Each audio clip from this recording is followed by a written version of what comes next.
At first, Yes, sir. let us see the definition of the phytoplasma. How will you define the phytoplasma? The very simple definition of phytoplasma is that mycoplasma which are parasitic. How will you define mycoplasma? Such mycoplasma which are parasitic and pathogenic. Such mycoplasma which are parasitic and pathogenic on plants are known as phytoplasma. Okay? Very this I have defined this phytoplasma in the very simple way.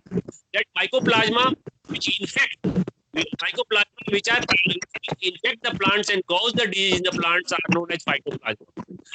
You know that the phytoplasma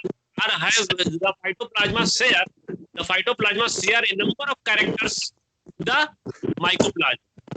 And these characters include all the phytoplasma like the cell wall, like the mycoplasma. There is complete absence of cell wall in the phytoplasma. This is the first character of all the mycoplasmas, including the phytoplasma.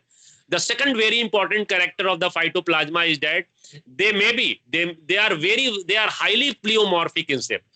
You know that mycoplasma are also highly pleomorphic, and you know the meaning of the pleomorphism. What does that mean? Pleomorphism means the change in the shape.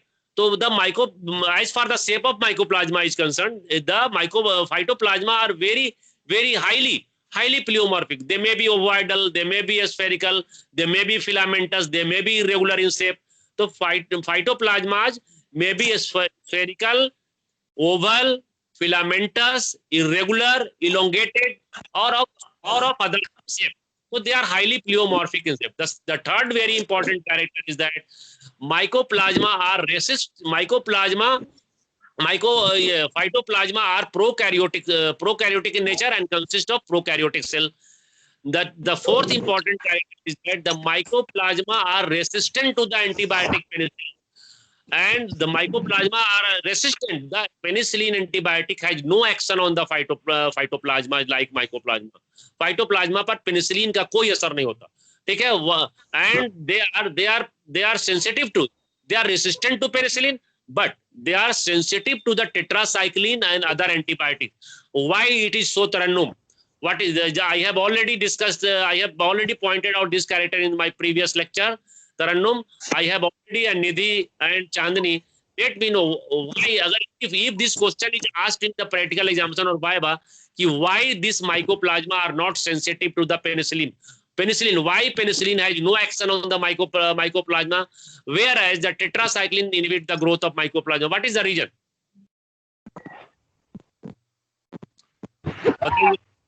Tell me. Antibiotics like penicillin has no action. Penicillin has no action on the phytoplasma and mycoplasma, but tetracycline and other antibiotics have effect on the phytoplasma and mycoplasma. Why? What is the reason?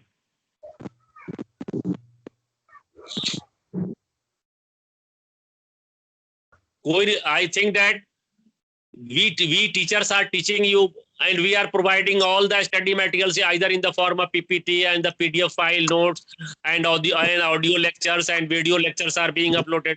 But I think that you are not revising the topics which revising the topics which are being taught by. They are insensitive to penicillin and sensitive to other antibiotic like tetracycline etc. Yes, you are right. I have already taught you that see, one of the very important of the mycoplasma and phytoplasma that they are not sensitive to the penicillin, but they are sensitive to the other antibiotic like tetracycline. So why? What is the reason?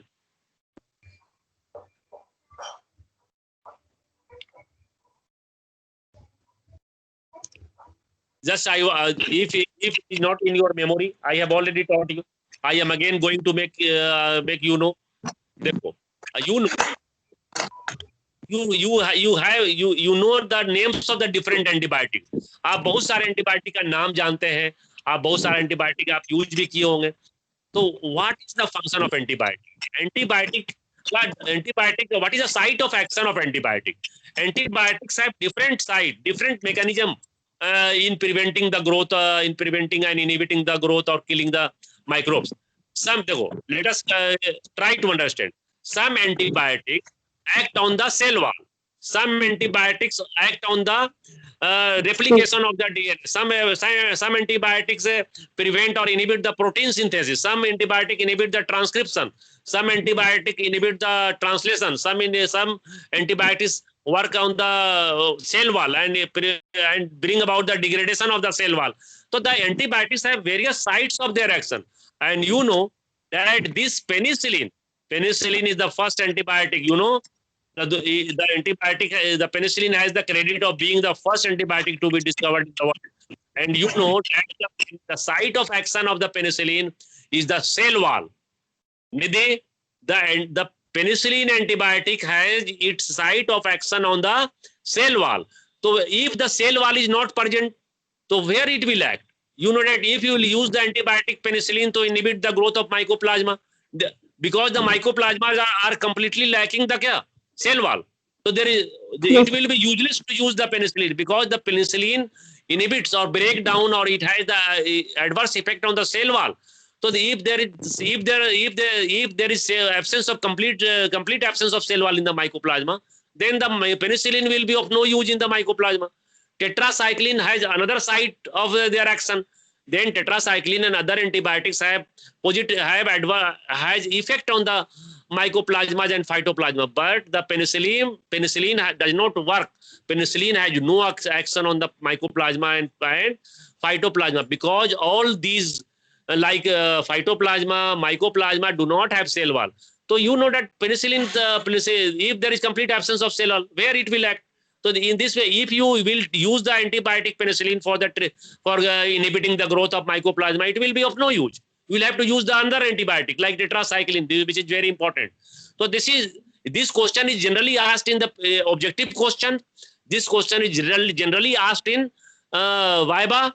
Why the mycoplasma are not sensitive to penicillin? Your answer should be that since the penicillin act on the cell wall, and there is complete absence of cell wall, then there is no use of penicillin in case of mycoplasma and phytoplasma. This is very important character.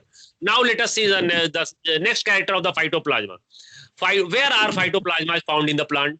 If a particular phytoplasma infect the plant, where will you search the mycoplasma? Whether you will find the mycoplasma in the xylem vessel, whether you will find the mycoplasma in the parenchyma cell or mechanical tissues, the phytoplasma, if suppose that Nidhi, if you are studying the sandal spike disease, if you are studying the little leaf of brinjal, if you are studying the phytoplasmal disease of the plant, and if you are provided with in the lab, if you are given provided the disease plant which has been caused by the phytoplasma, where will you look for the phytoplasma? Where will you search? Where will be the presence of this phytoplasma in the plant, in the infected plant?